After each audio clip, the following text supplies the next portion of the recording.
everybody, it's JT Sports Match, you guys, with another video. This video I'm here with my Dallas Cowboys versus the Green Bay Packers NFL Week 5 preview and prediction. I'm going to be previewing this matchup and getting my prediction for who will win this game. Now, before I begin, make sure to like the video and subscribe to the channel. Upload NFL videos and college football videos. So, the Green Bay Packers and Dallas Cowboys, both of these teams coming off of very disappointing losses. The Dallas Cowboys lost to the New Orleans Saints last week on Sunday Night Football.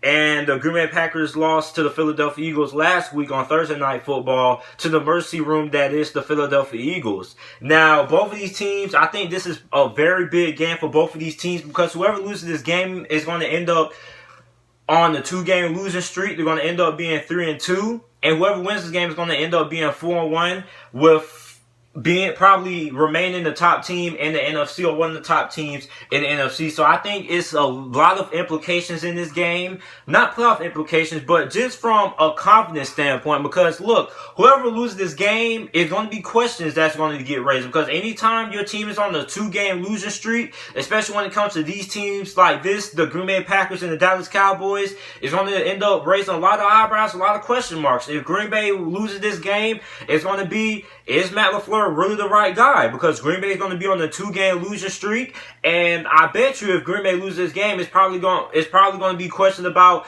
is Aaron Rodgers still an elite quarterback, or it's going to be questions talking about, is Matt LaFleur still the right guy for the Green Bay Packers? It's going to be unfair, but that's just what the media does anytime these two teams or anytime teams like this end up on losing streaks. So I mean, the blame is going to get pushed on the head coach and the quarterback. And if the Dallas Cowboys lose this game, it's most likely going to be Dak Prescott. He's what we thought he is. He really can't win big. He can't win big games without Ezekiel Elliott having a big game. There's going to be more questions about Jason Garrett and things like that. So when it comes to games like this, when a team is potentially, whoever loses this game is going to end up on a losing streak, it's going to be a lot of eyebrows and a lot of questions mark raised. And the thing that I'm really disappointed in the Green Bay Packers is the fact that they let the Philadelphia Eagles put up a lot of points on them last week. And I was very disappointed by the way that the Green Bay Packers defense played, because I think this Green Bay Packers defense has the potential to be a top 10 defense by the end of this season.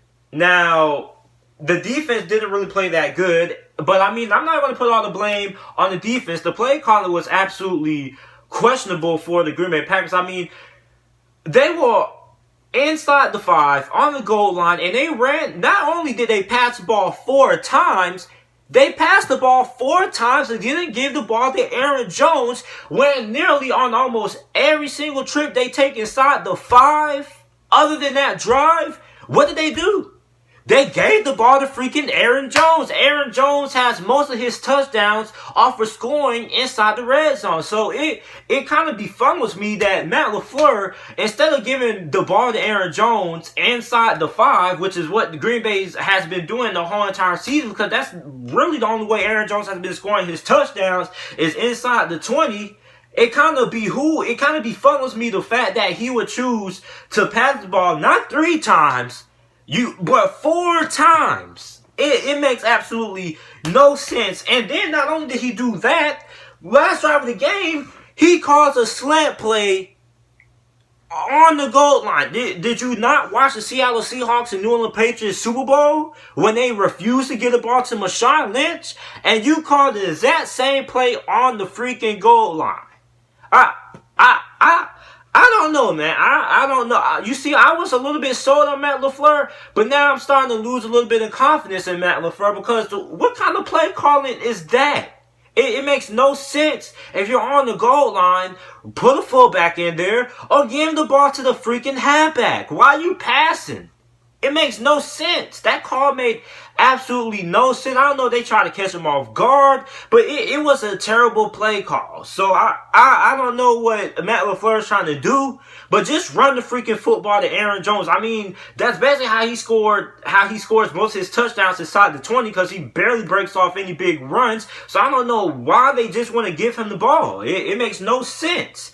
So now the Dallas Cowboys, I mean, I don't know how they lost to the New Orleans Saints, because this is a New Orleans Saints offense that is very, it's a little bit inconsistent without Drew Brees. And I thought Dallas had a very good opportunity to win that game, and they folded, man. So, I mean, this is a very big game for both of these teams. Very big game. Because whoever loses this game, they're going to end up on a 2-game losing streak, and there's going to be a lot of questions. And the confidence is going to be low because anytime you lose two straight games, confidence starts to die down, especially in Green Bay's case. In Green Bay's case, they need to win that game because that NFC North division is tough.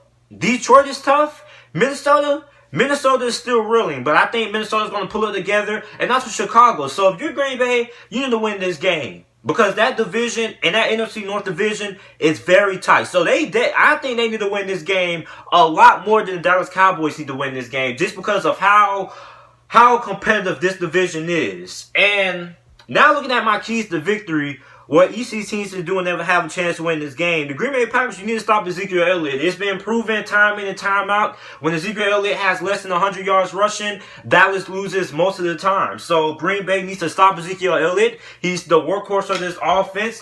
Without Ezekiel Elliott, this Dallas Cowboys offense is boo-boo. So the Green Bay Packers, they need to be able to stop Ezekiel Elliott. That seems to be the recipe, and it's a lot easier said than done because this guy, Ezekiel Elliott, he's a freaking machine. I mean, every time this guy's getting tackled, he's falling down for an extra 3 yards. So, I mean, this dude's yards after contact is freaking insane. And if you're this Green Bay Packers defense, man, I mean, after what happened with Philadelphia, you need to be able to stop the run. Jordan Howard scored 3 touchdowns last week. So, you really need to be able to stop the run.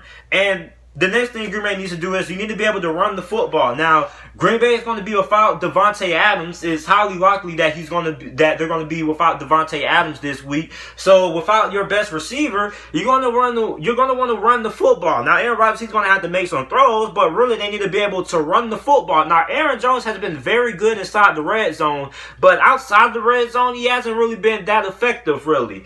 But he needs to have a very big game versus Dallas Cowboys defense if Green Bay wants to win this game, because I don't think Aaron Rodgers is going to be able to win this game by doing his typical Aaron Rodgers stuff, because this is a very good defense. So if you're Green Bay, you don't ever want to end up being one-dimensional. That's what the previous Green Bay teams have been. With Matt LaFleur, he's supposed to be a guy who puts an emphasis on the run game, and the team is supposed to be a lot more balanced than what it has been the previous couple of years before this season. So Green Bay needs to be able to run this football, and don't make this the Aaron Rodgers show. Yeah, he's one of the best quarterbacks in all of football, one of the greatest quarterbacks of all time, but I really think if Green Bay is going to win this game, it's going to be because Aaron Jones has a very big game running the football. And the last thing the Green Bay Packers need to be able to do is you need to be able to get stops in the red zone. That's one thing about this Dallas Cowboys team. They know how to score in the red zone. I mean, they're either going to get the ball off to Ezekiel Elliott or they're going to give it to Jason Witten. So you're going to have to be able to get stops in the red zone, get the Dallas Cowboys kicking field goals instead of touchdowns. Now, the Dallas Cowboys need to be able to do is they need to get pressure on Aaron Rodgers. Philadelphia was getting a little bit of pressure on Aaron Rodgers, which helped out the weak secondary. But the Dallas Cowboys, they need to be able to get pressure on Aaron Rodgers. DeMarcus Lawrence needs to prove that he deserves to be one of the highest paid defensive ends and play up to the level of that contract he got a couple of months ago. And he needs to have a very big game against this Green Bay Packers offensive line, and they need to rush Aaron Rodgers with his throws and things like that. And plus, Aaron Rodgers is going to be without his best receiver, Devontae Adams. Devontae Adams is typically the guy who Aaron Rodgers looks to the most, and he doesn't really have a lot of confidence and all these other wide receivers. If you ask Aaron Rodgers in the interview how much does he trust his receivers without Devontae Adams, of course he's going to give you the answer that every quarterback's supposed to be like, oh, I trust these wide receivers.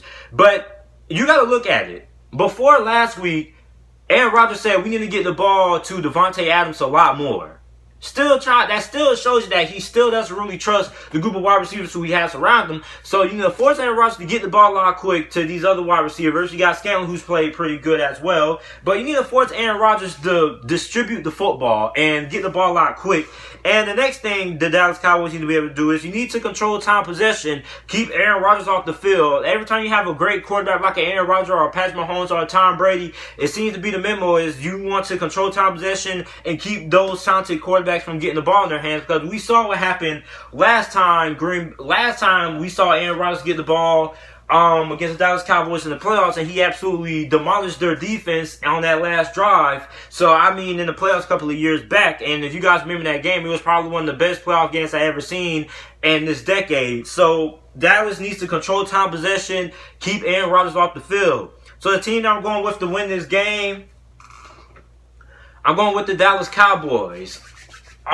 Green Bay's defense, I don't really trust them against this offensive line. I think Ezekiel Elliott's going to have a pretty solid day running the football. And I just think Dallas is a lot better of a team than what the Green Bay Packers are right now. So I'm going to go over with the Dallas Cowboys. As much as it pains me to say that, I'm rolling with the Dallas Cowboys to win this game. I think Dallas wins this game 27-20 is my final score prediction. So this is it for my Green Bay Packers versus Dallas Cowboys Week 5 NFL preview and prediction. Let me know who you guys think is going to end up winning this game down in the comment section down below. Also make sure to like the video and subscribe to the channel. And thanks for watching.